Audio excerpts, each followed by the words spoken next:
हफ्ते का आपको टाइम दे रहे हैं, एक हफ्ते के अंदर अंदर वो ताला खोल दें, या तो आप ताला खोल दो वरना हमें ताला खोलना पड़ेगा।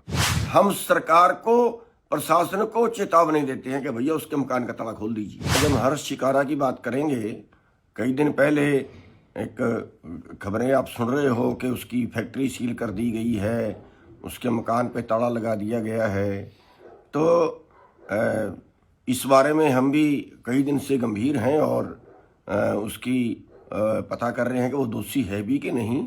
इसी मामले में जो पुलिस कमिश्नर है मैडम, उनको भी मिला था और उसमें जो मकान को ताला लगाया गया है या फोर्स भेजी गई है, मैडम का तो कहना ये था कि अगर प्रशासन हमारे से पुलिस मांगे तो हमें भेजनी पड़ती है। ठीक भी बात है उनकी ये, लेकिन दूसरी तरफ जो वहाँ पे हो रहा है कि जैसे मैंने वो पर्चा FIR पढ़ी है जो उस पर दर्ज की गई है, वो तो फैक्ट्री उसके नाम नहीं है, फैक्ट्री किसी और के नाम है और उसका पर्चे में नाम, FIR में नाम इसलिए दर्ज किया गया कि वो उन दवाइयों को प्रमोट करता था।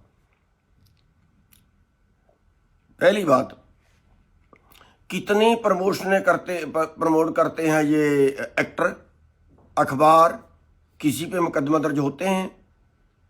और बाबा रामदेव का जो है गाय का देसी घी, वो सारे का सारा नकली, एडवर्टाइजमेंट करने वालों पे कितने पर्चे दर्ज हुए। दूसरी बात, वो एडवर्टाइजमेंट करता था, वो दवाई अभी तक तो टेस्ट ही नहीं हुई, वो नकली है कि असली है तो टेस्ट ही नहीं हुई। और उनका कहना तो ये है कि ये सारी दवाई बिल्कुल 100% असली है और एक शो में कहीं वो लेके गए थे, एक दवाई तो उनकी फर्स्ट भी आई थी। तो मतलब उनको प्रताड़ित करने के लिए वो फैक्ट्री किसी और के नाम है, भाई उसके ऊपर भी कार्रवाई। चलो उसका तो कह रहे हैं वो होलोग्राम उसने एक था कई जगह यूज कर लिया, कुछ ऐसा बता रहे थे। कोई समझ में बात कुछ आ गई कि कुछ पॉइंट, पहली बात तो ये है कि जिसको फंसाना उसका कुछ ना कुछ पॉइंट तो निकल ही जाता है, ना हो तो बना दिया जाता है। 100% तो सही काम घर में भी नहीं होते, नकली हो फिर गलत है। अब ये तो टेस्ट में पता चलेगा नकली का, तो वो तो अभी तक कोई बात सामने आई ही नहीं, बदनाम करके रख दिया।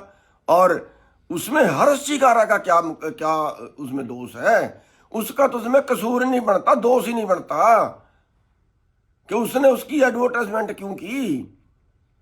अभी तो वो टेस्ट ही नहीं हुई, वो टेस्ट हो जाती, नकली पाई जाती, फिर भी ये कहना बनता था कि हर्ष शिकारा जी आपको पता था कि ये नकली है, फिर आपने एडवर्टाइजमेंट क्यों की।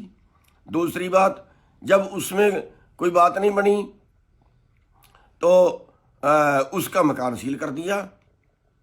जाके देखा, वो मकान सील करने गए, मेरे को तो ये भी पता चला कि उसको गिरने की तैयारी थी, लेकिन वो मकान दूसरे के नाम था, किसी लेडीज के नाम था, वो शायद बच गया, इसलिए बच गया, लेकिन उसके मकान को ताला लगा दिया।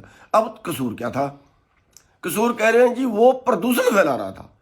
देखिए, मकान प्रदूषण फैला रहा था, कह रहे वो उस पर काम नहीं कर सकते, वो काम, मकान पे काम करने से धूल मिट्टी उड़ती है, और उसका तो काम 2 महीने से बंद था भाई, 2 महीने से तो वो काम कर ही नहीं रहा था। दूसरी बात, धूल, मकान बनाते समय धूल मिट्टी उड़ती है, प्रदूषण फैलता है। और ये फैक्ट्रियां जो कई, ये इतने उनके वो चौड़े वो है ऊपर उनकी, उससे वो प्रदूषण फैला रहे हैं, बादल निकाल रहे हैं, कई किलोमीटर से चिमनियों से बादल निकलते नजर आ रहे हैं। कितनी फैक्ट्रियों का चलान किया इस प्रदूषण विभाग ने सील किया उसका मकान। कितने लोगों का चलान किया, ट्रक चलते हैं उनसे मिट्टी उड़ती है, कितने व्हीकल चलते हैं उनसे मिट्टी उड़ती है, कितने लोगों को पाबंदी लाई कि नहीं अब नहीं चलाना ये। इसका मतलब ये है कि कहीं ना कहीं जो नजर आया हमें, वो ये नजर आया कि कहीं इसके पीछे कोई राजनीतिक रंजिश तो नहीं है, क्योंकि वो किसानों के लिए भी बोलता है, वो समाज के लिए भी बोलता है। और अगर इस तरह से रंजिश में पकड़ेंगे भाई, फिर तो बहुत गलत है। इसलिए हम सरकार को, प्रशासन को चेतावनी देते हैं कि भैया उसके मकान का ताला खोल दीजिए, और भाई ना खोल ले फिर भाई हमें सख्त कदम उठाना पड़ेगा। फिर ये ना हो कि हमें यह फैसला लेना पड़े कि फिर हम तारीख रखें कि इस तारीख तक या तो आप ताला खोल दो वरना हमें ताला खोलना पड़ेगा। ये बता देता हूं मैं, हमें ये करना पड़ेगा। हम हफ्ते का आपको टाइम दे रहे हैं, 1 हफ्ते के अंदर अंदर वो ताला खोल दें, और वरना मैं अपील करूंगा हरियाणा की जनता से कि फिर जुल्म के खिलाफ लड़ने वाले लोग सबसे ज्यादा धार्मिक होते हैं। फिर सबसे बड़ा पुण्य का काम है जुल्म के खिलाफ लड़ना। फिर जातिवाद को छोड़ के, धर्मवाद को छोड़ के जो तरीक दी जाए उसमें हरियाणा का फिर बच्चा बच्चा वहां पे पहुंचना चाहिए, और हम ताला तोड़ेंगे फिर उसका। फिर ये करना पड़ेगा। हम कानून अपने हाथ में नहीं लेना चाहते, लेकिन कानून सबके लिए बराबर होना चाहिए। विशेष लोगों के ऊपर कानून का प्रयोग करके उनको दबाना बिल्कुल गलत है, और आंदोलनकारियों पे बर्दाश्त नहीं किया जाएगा। तो मेरा फिर अनुरोध है प्रशासन से कि वो निर्दोष है और ताला खोल दीजिए, और उसको प्रताड़ना उसकी बंद करें। सरकार भी सुन ले कि ये प्रताड़ना बंद करें, क्योंकि सरकार ने ही कहीं ना कहीं प्रशासन को आदेश दिया होगा। तो मेरी बेनती है सारी जनता से कि इसके ऊपर अपनी नजर बनाए रखें, और बताएं, आप कमेंट में आप बता सकते हैं कि हमें क्या निर्णय लेना चाहिए।